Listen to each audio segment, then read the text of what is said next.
Amigos oyentes, hermanos queridos, buenos días. El Evangelio del día, hoy 4 de noviembre del año 2022. Aquí estamos Patricia y Miguel, este matrimonio cristiano, dispuestos a leer y comentar este Evangelio. Primero la lectura, Patricia.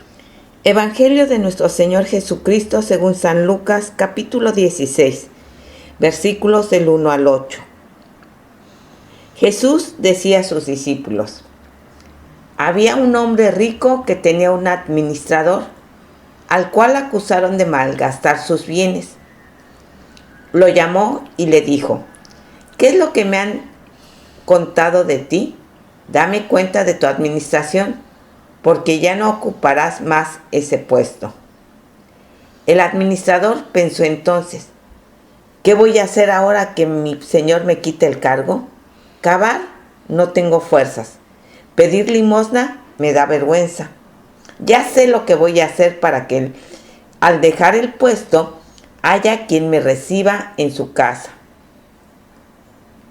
Llamó uno por uno a los deudores de su señor y preguntó al primero: ¿cuánto debes a mi señor? 20 barriles de aceite, le respondió. El administrador le dijo: toma tu recibo, siéntate enseguida y anota 10. Después preguntó a otro: ¿y tú cuánto debes? 400 quintales de trigo, le respondió. El administrador le dijo: toma tu recibo y anota 300. Y el Señor alabó a este administrador deshonesto por haber obrado tan hábilmente, porque los hijos de este mundo son más astutos en su trato con los demás que los hijos de la luz. Palabra del Señor. Gloria a ti, Señor Jesús. Los hijos del mundo de este siglo, sí, claro que son más astutos, y utilizan la astucia, uno dirá, como forma, en cierto sentido, de obrarse según justicia. No precisamente, pero sí en función de hacer algo en bien propio. Como lo hizo este administrador deshonesto, que ya de suyo era deshonesto, de manera que utilizar aquí en este caso también la mentira o la deshonestidad, pero con habilidad, con astucia, de manera que en este caso muy puntual el administrador pudiese así asegurar su futuro económico. Lo echaban por deshonesto de la administración. Y era un hombre, aparentemente por lo que se infiere de esta lectura, un hombre que ya no estaba muy en condiciones de ponerse a trabajar, ¿no es cierto? Y pedir limosna le daba vergüenza, por manera que optó por esta solución que acá se nos relata. Está bien, sí, él aseguró la amistad y la ayuda de otros en el momento de su dificultad.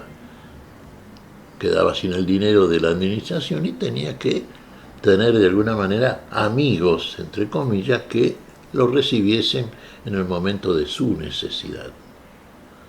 Y acá el Señor a nosotros nos dice, y lo leemos en pasajes del Evangelio: sed mansos como palomas. Sí, la condición de la paloma, que la hemos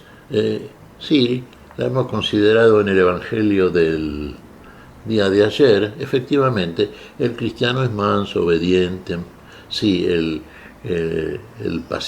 cristiano tiene esa cualidad propia de la paloma que ilustra en propio su condición, su manera de actuar y de hacer respecto del seguimiento que corresponde a su Señor, a su actividad como cristiano en este mundo.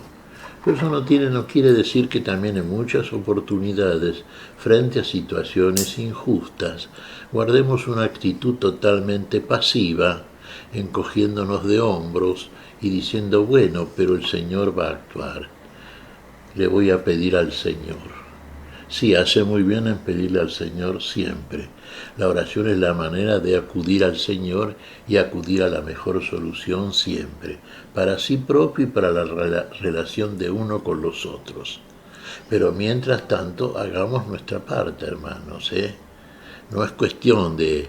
Porque acá no se trata de una santa indiferencia, como hemos dicho tantas veces.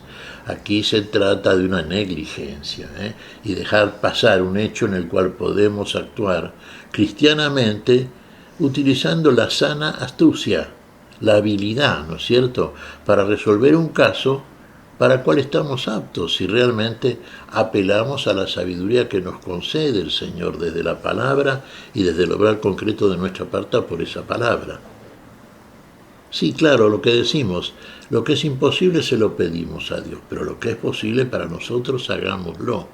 Y a veces es posible acudiendo a una forma hábil de conducta que pareciera ser, tiene ciertos tintes mundanos, pero no es así. En el contexto de un accionar evangélico en este mundo, en función de la palabra que hemos recibido, y siendo siempre coincidentes con el fondo y el trasfondo, el foco de esa palabra, tenemos que obrar de una manera en la que podemos decir comparativamente similar a la que utilizó el mal administrador aquí en la administración de las riquezas injustas.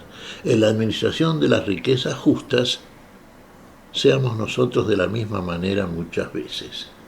Sepamos compartir también, Muchas veces podemos compartir con los muy pobres.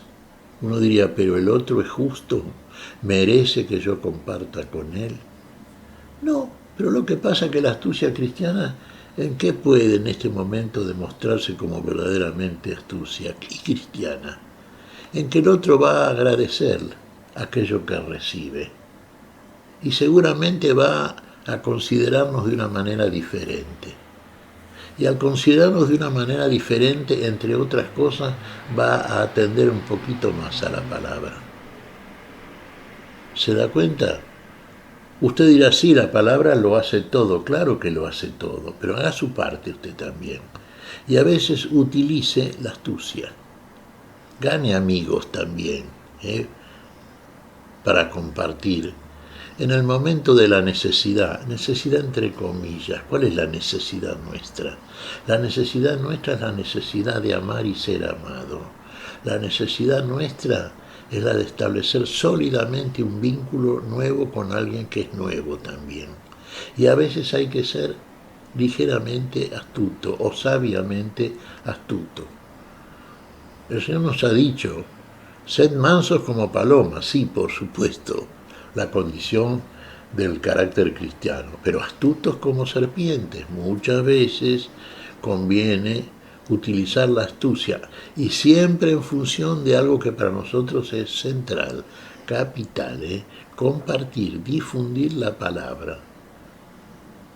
El administrador injusto sí, compartió el dinero del amo al cual estafaba, pero no dejó de ser hábil, el mismo administrador, el mismo dueño se lo reconoció. Y nosotros compartimos la riqueza, y muchas veces uno dice la riqueza que no es nuestra, y sí, el Señor nos da, el Señor nos asiste siempre. De acuerdo, lo que podemos ganar nosotros tenemos que hacerlo, desde ya. Pero el Señor nos da muchas veces en abundancia, siempre nos da en abundancia, cosas que podemos repartir con otros, con muchos. Uno diría finalmente con todos. Debemos hacerlo. Fíjese que eso nos acredita finalmente como hermanos, como semejantes del otro y de parte del otro hacia nosotros. Una asistencia que en el momento seguramente de nuestra necesidad va a estar ahí. ¿Qué te parece, Patricia? Pues mira, reflexionaba Miguel, como bien dices, el Señor nos llena de dones para que compartiéndolos construyamos este reino del que Él nos habla, su reino, el reino de Dios. Y recordaba también una frase muy popular que dice, a Dios rogando y con el mazo dando. O sea, le pedimos a Dios, Dios nos concede, pero nosotros también tenemos que dar. Y muchas veces, Patricia, está bueno eso, a Dios rogando y con el mazo dando. Sí, muchas veces tenemos que utilizar la astucia en el sano y sabio sentido cristiano. Y es lo que el Señor nos está aconsejando. Por manera que tengámoslos muy en cuenta, tengamos en cuenta siempre las enseñanzas de nuestro Señor. A veces hay que ir un poquito más a fondo, ser un poquito más sutil, pero en fin, el Espíritu Santo nos guía, nos ilumina, nos hace ver cosas que de otra manera no veríamos. Confiemos en el Señor siempre. Él es el sabio, amo de todos. Él nos da todo lo que merecemos y lo que necesitamos. ¿Qué te parece si agradecemos al Señor? Muy bien, Miguel. Te damos gracias, Padre Celestial, en el nombre santo de nuestro Señor Jesucristo. Te damos gracias, Señor, y pedimos tu bendición para este día, tu espíritu de sabiduría, tu espíritu de humildad, tu espíritu, Señor, de cristiana habilidad, para poder resolver de esa manera todas aquellas cosas que nos acontecen en este mundo y que en ti tienen la solución plena, sabia y para la vida siempre. Lo pedimos en tu nombre santo, Señor, por Jesucristo, Señor nuestro. Amén. Y amén.